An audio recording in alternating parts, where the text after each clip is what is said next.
my fellow Americans,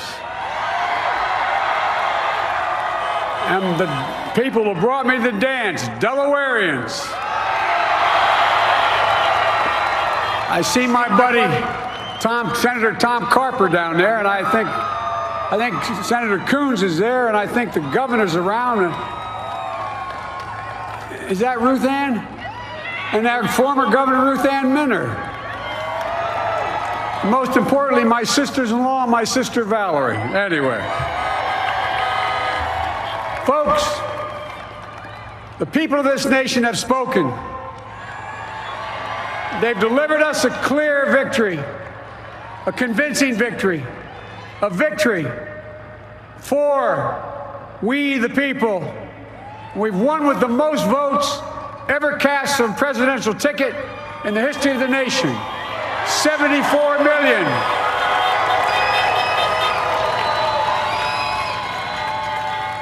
What I must admit has surprised me.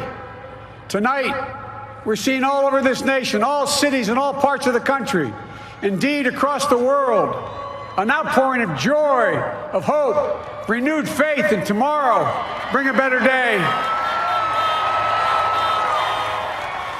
And I'm humbled by the trust and confidence you've placed in me.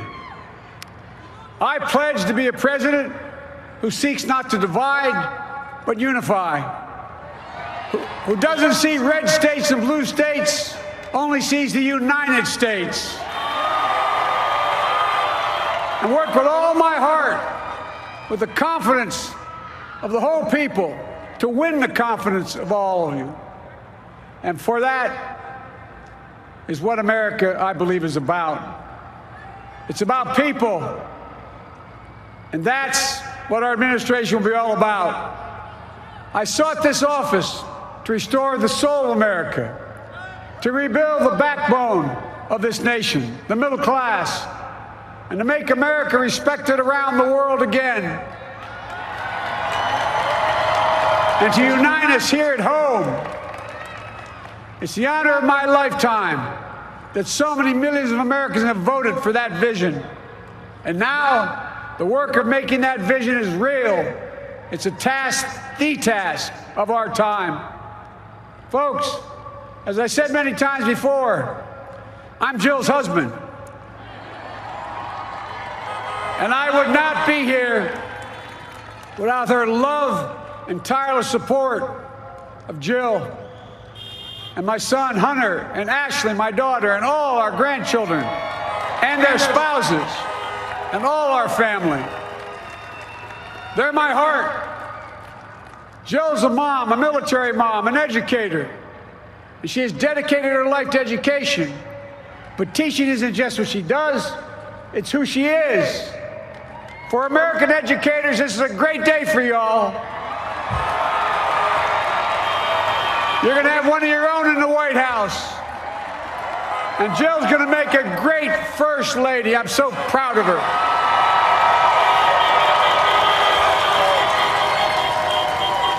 And I'll have the honor of serving with the fantastic Vice President who you just heard from, Kamala Harris,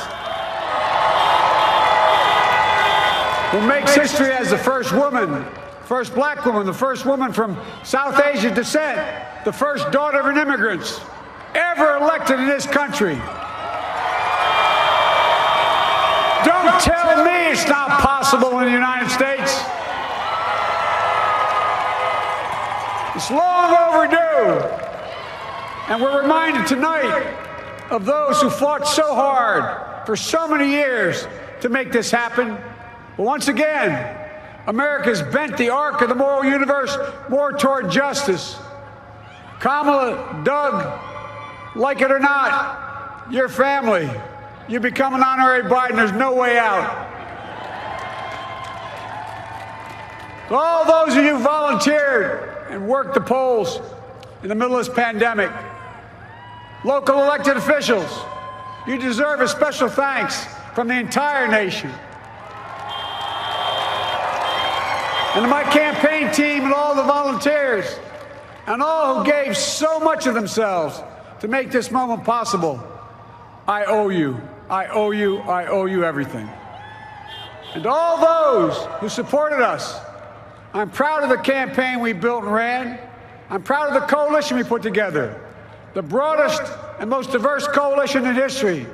Democrats, Republicans, independents, progressives, moderates, conservatives, young, old, urban, suburban, rural, gay, straight, transgender, white, Latino, Asian, Native American. I mean it, especially those moments, and especially those moments when this campaign was at its lowest ebb. The African-American community stood up again for me. You've always had my back, and I'll have yours. I said at the outset, I wanted to represent this campaign to represent and look like America. We've done that. Now that's what I want the administration to look like and act like. For all those of you who voted for President Trump, I understand the disappointment tonight. I've lost a couple times myself, but now let's give each other a chance. It's time to put away the harsh rhetoric, lower the temperature, see each other again, listen to each other again. And to make progress, we have to stop treating our opponents as our enemies. They are not our enemies. They are Americans. They're Americans. The Bible tells us, to everything there is a season, a time to build, a time to reap, and a time to sow, and a time to heal. This is the time to heal in America.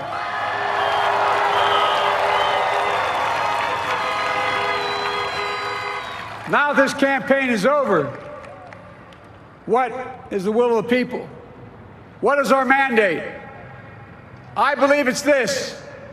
Americans have called upon us to marshal the forces